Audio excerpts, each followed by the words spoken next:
ও কসবা ল কলেজে গণধর্ষণের অভিযোগ আর স্ক্যানারে রয়েছে কলেজের পুরনো নোটিসেও এই মনোজিৎ প্রভাবশালী। মনোজিতের সঙ্গে যোগাযোগের নির্দেশ পড়ুয়াদের। সেই নোটিসে আসলে কি ছিল আরো ডিটেল এ বিষয়ে জানবো। আরো একবার জানাই, কসবা ল কলেজে গণধর্ষণের অভিযোগ আর এবার তদন্তে স্ক্যানারে রয়েছে কলেজের পুরনো নোটিশ। কিভাবে সেখানেও মনোজিৎ প্রভাবশালী, চলুন আরো ডিটেল জানতে পারবো। রনক রয়েছে আমার সঙ্গে। রনক, মনোজিতের সঙ্গে পড়ুয়াদের যোগাযোগের নির্দেশ, এই নোটিশে ঠিক কি রয়েছে, কি ছিল এই নোটিশে?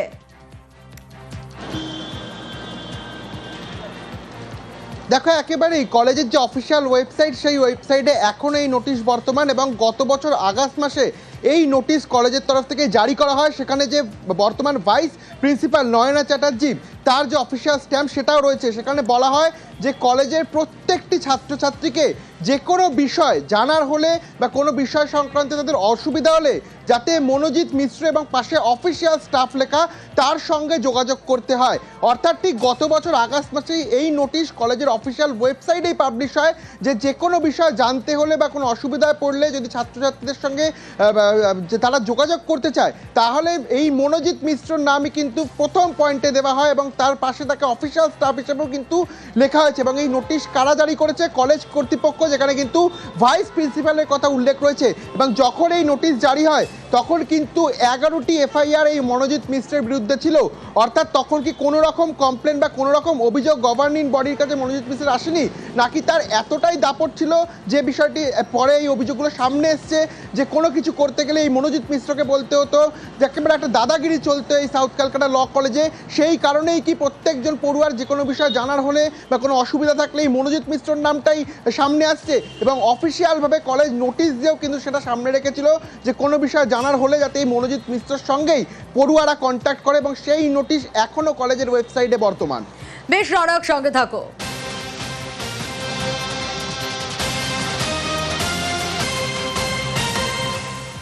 আর কলেজের এই পুরনো নোটিসে জল্পনা জোরালো হচ্ছে। কেন জানেন? তার কারণ ক্যাম্পাসে নিরাপত্তা নিয়ে নোটিশ দেওয়া হয়েছিল।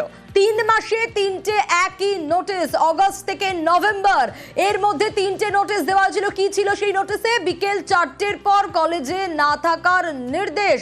শুধু তাই নয়, কলেজে গন্ডগোল পাকাতে পারে মনোজিৎ, সে কারণে পুলিশকে চিঠিও দিয়েছিলেন ভাইস প্রিন্সিপাল। আরো বিস্তারিত রনকের কাছ থেকেই জানতে পারবো। রনক, 3 মাসে 3টে চিঠি, নোটিশ, একই নোটিশ। মনোজিৎ কতটা ত্রাস যে এভাবে 3টে নোটিশ জারি করা হলো, 4টের পর থাকতে পারবে না, সেই নিয়ে?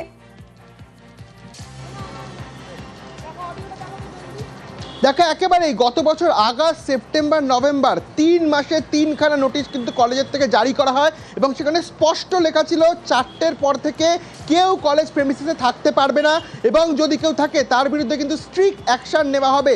তারপরেও দেখা যায় যখন এই ঘটনা ঘটে, 4টের পরেই এই ঘটনা ঘটেছিল। অর্থাৎ একাধিকবার কলেজ সতর্ক করেছিল, একাধিকবার কলেজ স্ট্রিক্ট অ্যাকশন নেওয়ার কথা বলে নোটিশ জারি করেছিল। সেটাকে কোনো মতেই পরোয়া করেনি এই মনোজিৎ মিশ্র এবং তার দলবল। তারপরেও কিন্তু 4টের পরই এই কলেজের প্রেমিসিসে ঘোরাফেরা করতে হতো, এবং কলেজ কর্তৃপক্ষের কার্যতটা মাথা ব্যথার কারণ ছিল এরা। কারণ 2022 সালে মার্চ মাসে এই ভাইস প্রিন্সিপাল বর্তমান নয়না চ্যাটার্জি, তিনিও কিন্তু জয়েন্ট কমিশনারকে একটা মেল করেন এবং সেই মেলে উল্লেখ ছিল এই মনোজিৎ মিশ্রর নাম। কি বিষয়ে মেল করা হয়েছিল? যে মনোজিৎ মিশ্র এবং তার দলবল তাদের 2022 সালের 24শে মার্চ একটি অনুষ্ঠান ছিল, সেই অনুষ্ঠানে গন্ডগোল পাকাতে পারে এবং সেই গন্ডগোল পাকানোর আশঙ্কা করেই জয়েন্ট কমিশনারকে একটি মেল করা হয়, এবং সেখানে বাড়তি পুলিশ নিরাপত্তা আবেদনের জন্য কিন্তু এই ভাইস প্রিন্সিপাল নিজে মেল করে। তাহলে মনোজিতের এতটাই দাপট ছিল যে কোনো একটা প্রোগ্রাম করার জন্য, কোনো একটা অনুষ্ঠান করার জন্য তাকে রুখতে পুলিশ নিরাপত্তা, যে আতঙ্কের পরিবেশ তৈরি করে রেখেছিল এই মনোজিৎ মিশ্র।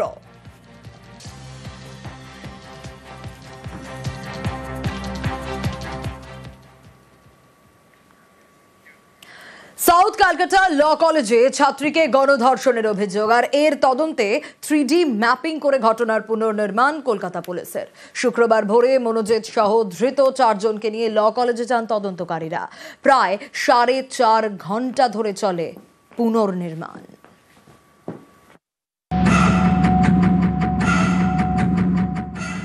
সাউথ ক্যালকাটা ল কলেজ, এই কলেজের মধ্যে ছাত্রীকে গণধর্ষণের অভিযোগ। এর তদন্তে এবার ঘটনাস্থলে 3D ম্যাপিং কলকাতা পুলিশের।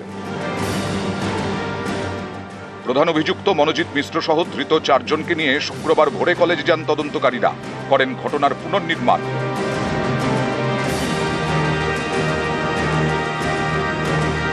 25শে জুন কলেজের গার্ডরুমে ঠিক কি ঘটেছিল এর প্রত্যক্ষদর্শী কাউকে পাওয়া যায়নি। অভিযোগকারী এবং অভিযুক্তদের বয়ান পাওয়া গেছে, আর মিলেছে সিসি ক্যামেরার কিছু ফুটেজ। কিন্তু অপরাধ ঠিক কোথায় ঘটেছিল, সেই সময় কার কি গতিবিধি ছিল, এসবের জন্য এবার 3D ম্যাপিং করে ঘটনার পুনর্নির্মাণ।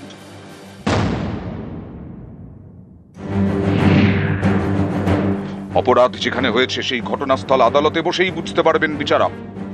তার জন্যই 3D ম্যাপিং। 3D লেজার স্ক্যানারের সাহায্যে ঘটনাস্থলের প্রতিটি অংশের ছবি তোলেন তদন্তকারীরা, তারপরে 3D ম্যাপিং করা হয়। 3D লেজার স্ক্যানারে লেজার রশ্মি দিয়ে স্ক্যান করা হয়। এই স্ক্যানার 360 ডিগ্রি ঘুরে ছবি তুলতে পারে। প্রতি সেকেন্ডে 10,000 থেকে 1 লক্ষ পয়েন্ট স্ক্যান করে ছবি তোলা যায়। সেই লেজার ইমেজ থেকেই তৈরি হয় ঘটনাস্থলের 3D ভিডিও। 3D স্ক্যানিং এর পাশাপাশি পুনর্নির্মাণ। ধৃত মনোজিৎ মিশ্র, জায়েব আহমেদ এবং প্রমিত মুখোপাধ্যায়কে নিয়ে শুক্রবার ভোর 4টে নাগাদ সাউথ ক্যালকাটা ল কলেজে যান তদন্তকারীরা। পরে নিয়ে যাওয়া হয় ধৃত কলেজের নিরাপত্তারক্ষী পিনাকি বন্দ্যোপাধ্যায়কেও। প্রায় 4.5 ঘন্টা ধরে চলে পুনর্নির্মাণ। এর আগে আরজি করে চিকিৎসক পড়ুয়াকে গণধর্ষণের খুনের তদন্তেও 3D ম্যাপিং করেন তদন্তকারীরা। নিউজ 18 বাংলা।